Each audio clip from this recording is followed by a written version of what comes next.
Deux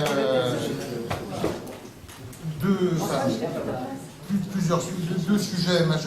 Le premier sur la réforme fiscale. Bon, j'ai eu l'occasion de m'exprimer hier, mais je crois que c'est débat qu'on vient d'avoir en réunion de groupe dans le même sens, c'est-à-dire qu'on est vraiment sur une opération qui est une manœuvre, comment faire pour tenir le plus longtemps possible à Matignon. Hier, la rencontre avec le Premier ministre a été très, très éclairante de ce point de vue. C'est quand on commence à vous expliquer que sur préparation de réforme, certes, on va réformer sans doute l'IS, mais on va regarder également l'IR et puis le financement de la protection sociale, et puis pourquoi pas également les collectivités, la fiscalité locale, et puis pourquoi pas réformer les bases, etc. On est sûr qu'il n'en sortira rien. Et je pense que l'objectif est clairement celui-là. En plus, bon, le Premier ministre vous explique qu'il allait réfléchir aussi à un outil d'évaluation qui sera partagé par tous. Sur ce genre de phrase, je pense que dans 6 mois, dans 1 an ou dans 2 ans, on en parlera encore. Et en tout cas, on est sur une manœuvre, une opération complètement politicienne, de voir comment tenir et comment faire en sorte que limiter les marges de manœuvre du président de la République s'il avait envie d'un remaniement ministériel important. Donc, au-delà de cela, pour ce qui nous concerne, nous, on continue à notre rythme, notre travail, c'est-à-dire que, je vous l'avais dit la semaine dernière, je mets en place un groupe de travail sur les sujets fiscaux, à la fois fiscaux et sociaux, puisqu'on va le faire autour de nos responsables parlementaires de la Commission des finances et de celle des affaires sociales. Et puis, on aura ensuite notre séminaire le mois de décembre, Conseil national en janvier. Donc voilà, on reste sur ce rythme-là. Deuxième point, sur la prostitution. Le texte, on a un vote solennel demain. Donc on est sur une position qui est celle de tout temps au sein de notre groupe, c'est-à-dire liberté de vote. Il y aura une majorité qui vont voter contre ce texte pour plusieurs raisons. Autant tout le monde se retrouve sur les objectifs et même sur le rapport qui avait été établi au départ, qui s'appuyait d'ailleurs sur la résolution dont on avait été à l'initiative au groupe, qui s'appuyait sur les moyens de lutte contre les réseaux de prostitution, la lutte contre les violences faites aux femmes. Mais sur le texte, on ne retrouve rien de cela. Et ensuite, il y a plusieurs points qui achoppent. C'est l'application de la loi. Plus on est rentré dans le texte, moins on voit comment cette loi peut être applicable. D'ailleurs, c'était souligné par différentes personnalités au-delà de la classe politique. Le deuxième point, c'est la régularisation pour les prostituées qui renoncent à la prostitution. C'est un mauvais signal qui est donné sur l'immigration clandestine. Et puis le troisième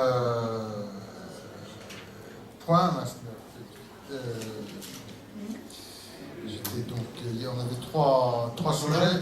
Comment ? Le racolage, voilà, merci. La suppression du racolage passif. Ouais, il était à la réunion de groupe, c'est pour ça. Voilà les 3 points qui font que d'une position qui était plutôt sur l'abstention avant le débat, on est passé à une position qui est majoritairement contre, en sachant qu'il y aura bien entendu des collègues qui voteront pour, d'autres qui s'abstiendront, puisque on a bien évidemment la liberté de vote sur le texte. Donc voilà ce que je peux vous dire. Sur la programmation militaire, sur la LPM, on est contre, tout à fait. Et le PLFSS. Oui, là, il n'y a pas beaucoup de... on est contre et on prépare... et on va faire un recours au Conseil constitutionnel sur au moins deux sujets, enfin il y en aura d'autres, sur la clause de désignation pour les assurances, puisque en fait le texte avait été invalidé par le Conseil constitutionnel et aujourd'hui le gouvernement est revenu à la charge. Donc ça va être un des motifs de recours. Et le deuxième motif de recours, c'est les assurances vie, la fiscalisation à 15,5 de manière rétroactive.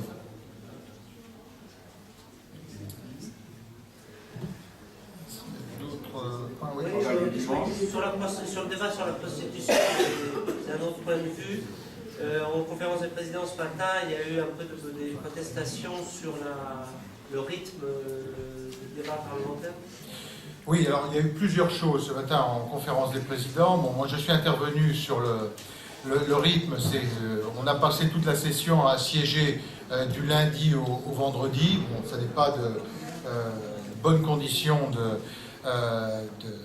de travail et ça n'est pas de...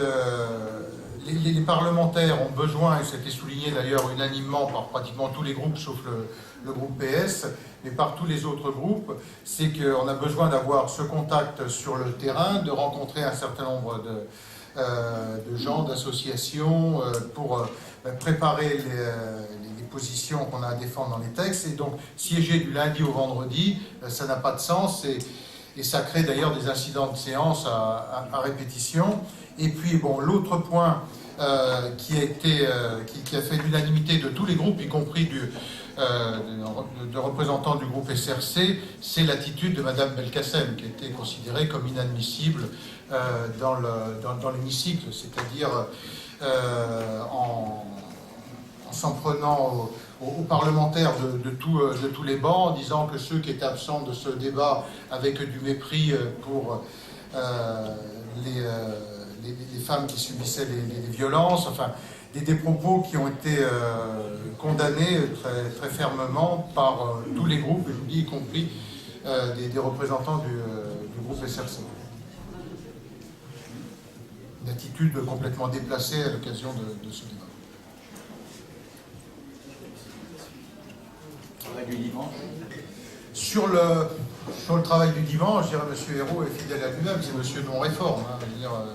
Après la non-réforme des retraites, vraisemblablement la non-réforme fiscale, sur le travail du dimanche, on avait trouvé un texte qui était équilibré. Là, je crois qu'il a eu envie de cocher la case en disant, voilà, je vais faire quelque chose, mais je suis très circonspect sur ce qui va sortir, si tant est qu'il y a un texte. Si, c'était un point d'équilibre, vous savez, quand on a... Sur l'égalité des chances, avec le classement PISA, sur le classement en PISA, c'est le résultat d'une dérive de notre système d'éducation depuis plus de 30 ans. Moi, vous m'avez toujours entendu condamner le collège unique pour défendre l'apprentissage à 14 ans. Ça veut dire qu'il faut rebattre complètement les cartes. La maîtrise du lire, écrire, compter dès la 6e, quand on arrive à peu près 150 000 décrochages par an, ça n'est pas le fait du hasard. Il y a d'abord la nécessité de maîtriser le lire, écrire, compter à l'entrée en 6e, et ensuite offrir d'autres opportunités dans cette période du collège. Et c'est la raison pour laquelle je pense qu'il faut sortir du collège unique et imaginer donc, au-delà de la filière d'enseignement général, de la filière technique, d'avoir une filière apprentissage et alternance avec une double tutelle entre le monde professionnel et l'éducation nationale et mettre en place l'apprentissage à 14 ans. Mais tant qu'on ne sort pas du collège unique, je pense qu'on aura les pires difficultés à redresser la barre. S'ajoute à cela ce qui vient de se passer sur ce qu'on peut appeler un nivellement par le bas, sur le recrutement des 60 000 nouveaux enseignants, où on a abaissé les notes des concours pour arriver à recruter. Je pense que tout ça ne va pas non plus dans le bon sens. Bonjour, Vincent de Rosier de RTL. Est-ce que vous avez vu Jacques Chirac? Est-ce que vous avez de ses nouvelles? Est-ce que vous lui avez parlé? Est-ce qu'il va bien?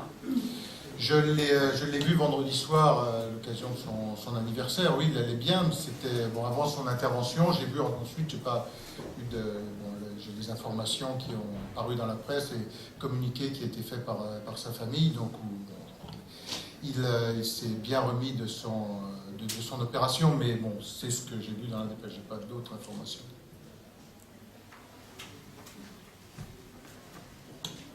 Mais vendredi, il allait très bien. Pas d'autres